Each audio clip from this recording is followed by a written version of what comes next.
ಬಾಂಗ್ಲಾದೇಶದ ಸ್ಥಿತಿ ಭಾರತದಲ್ಲೂ ಸಂಭವಿಸಬಹುದು ಅನ್ನುವಂಥ ವ್ಯಾಖ್ಯಾನವನ್ನು ಮಾಡಿದ್ದಾರೆ. ಮೇಲ್ನೋಟಕ್ಕೆ ಎಲ್ಲವೂ ಸಾಮಾನ್ಯವಾಗಿದೆ. ಕಾಂಗ್ರೆಸ್ ಹಿರಿಯ ನಾಯಕ ಸಲ್ಮಾನ್ ಖುರ್ಷಿದ್ ಹೇಳಿಕೆಯನ್ನ ಕೊಟ್ಟಿದ್ದಾರೆ. ಬಾಂಗ್ಲಾದೇಶದ ಸ್ಥಿತಿ ಭಾರತದಲ್ಲೂ ಕೂಡ ಸಂಭವಿಸಬಹುದು ಅಂತ ಶಿಕ್ಷಣ ತಜ್ಞ ಮುಜಿಬುರ್ ರೆಹಮಾನ್ ಅವರ ಶಿಕ್ವಾಯೆ ಹಿಂದ್ ಪುಸ್ತಕ ಬಿಡುಗಡೆ ಸಮಾರಂಭದಲ್ಲಿ ಭಾರತೀಯರ ಮುಸ್ಲಿಮರ ರಾಜಕೀಯ ಭವಿಷ್ಯ ಅನ್ನುವಂಥ ಒಂದು ಪುಸ್ತಕ ಬಿಡುಗಡೆ ಸಂದರ್ಭದಲ್ಲಿ ಖುರ್ಷಿದ್ ಅವರಿಗೆ ಮಾತನಾಡಿರೋದು. ಕಾಶ್ಮೀರದಲ್ಲಿ ಎಲ್ಲವೂ ಸಾಮಾನ್ಯವಾಗಿ ಕಾಣಿಸಬಹುದು, ಇಲ್ಲಿ ಎಲ್ಲವೂ ಕೂಡ ಸಾಮಾನ್ಯವಾಗಿ ಕಾಣಿಸಬಹುದು. ನಾವು ವಿಜಯೋತ್ಸವನ ಆಚರಿಸ್ತಾ ಇರಬಹುದು, ಆದರೆ ಇದು ಯಾವಾಗ ಏನಾಗುತ್ತೆ ಅಂತ ಹೇಳೋಕ್ಕಾಗಲ್ಲ ಅನ್ನೋ ಮಾತನ್ನು ಅವ್ರು ಆಡಿದ್ದಾರೆ. ನನ್ನ ಸಹೋದ್ಯೋಗಿ ಈಗ ಶಬೀರ್ ಇದ್ದಾರೆ.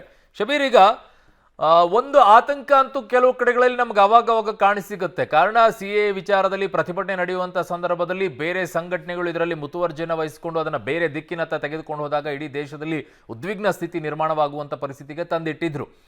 ಆ ಸಂದರ್ಭದಲ್ಲಿ ಹಲವು ರೀತಿಯಾಗಿ ಇಂಟೆಲಿಜೆನ್ಸ್ನಿಂದ ಸಿಗ್ತಾ ಇದ್ದಂಥ ಮಾಹಿತಿಗಳು. ಇನ್ನೊಂದು ಕಡೆಗೆ ಅಲ್ಪಸಂಖ್ಯಾತರ ಓಲೈಕೆ ಒಂದು ಕಡೆಗೆ, ಇನ್ನೊಂದು ಕಡೆಗೆ SC/ST ವಿಚಾರದಲ್ಲಿರುವಂತಹ ಒಂದು ಮೀಸಲಾತಿ ವಿಚಾರದ ಹಲವು ಕಡೆಗಳಲ್ಲಿ ಹೋರಾಟಗಳು ನಡೀತು. ಮಹಾರಾಷ್ಟ್ರದಲ್ಲಾಗಿದೆ, ಗುಜರಾತ್ನಲ್ಲೂ ಕೂಡ ಕೆಲವು ಹೋರಾಟಗಳು ನಡೀತು ಮೀಸಲಾತಿ ವಿಚಾರದಲ್ಲಿ.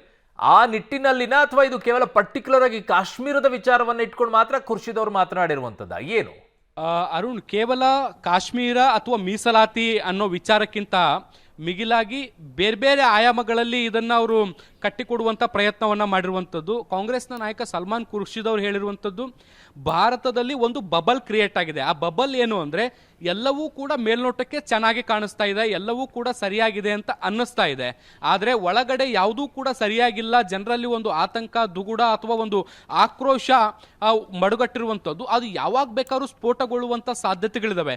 ಮೀಸಲಾತಿ ವಿಚಾರದಲ್ಲಿ ಹೇಗೆ ಬಾಂಗ್ಲಾದೇಶದಲ್ಲಿ ಒಂದು ಆಕ್ರೋಶ ಸ್ಫೋಟಗೊಂಡು ಅದೇ ರೀತಿಯಾದಂಥ ಸ್ಫೋಟ ಭಾರತದಲ್ಲೂ ಕೂಡ ಯಾವಾಗ ಬೇಕಾದರೂ ಆಗಬಹುದಾದಂಥ ಸಾಧ್ಯತೆಗಳಿದಾವೆ. ಹೀಗಾಗಿ ಬಾಂಗ್ಲಾದೇಶದಲ್ಲಿ ಆಗಿರುವಂತಹ ಪರಿಸ್ಥಿತಿ ಅಥವಾ ಸನ್ನಿವೇಶಗಳು ಭಾರತದಲ್ಲೂ ಕೂಡ ಆಗಬಹುದು ಅನ್ನುವಂತಹ ಅಭಿಪ್ರಾಯವನ್ನು ಕೂಡ ಅವರು ವ್ಯಕ್ತಪಡಿಸಿರುವಂಥದ್ದು. ಬಹಳಷ್ಟು ವಿಚಾರಗಳಲ್ಲಿ ಜನರು ಆಕ್ರೋಶಗೊಂಡಿದ್ದಾರೆ.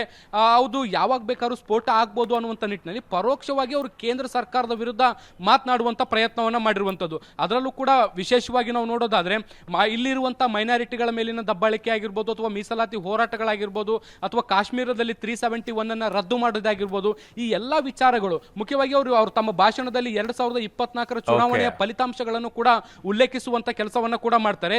ಈ ಫಲಿತಾಂಶ ಸರಿಯಾಗಿಲ್ಲ ಅನ್ನುವಂಥ ಅನುಮಾನಗಳು ಕೂಡ ಜನರಲ್ಲಿದ್ದಾವೆ.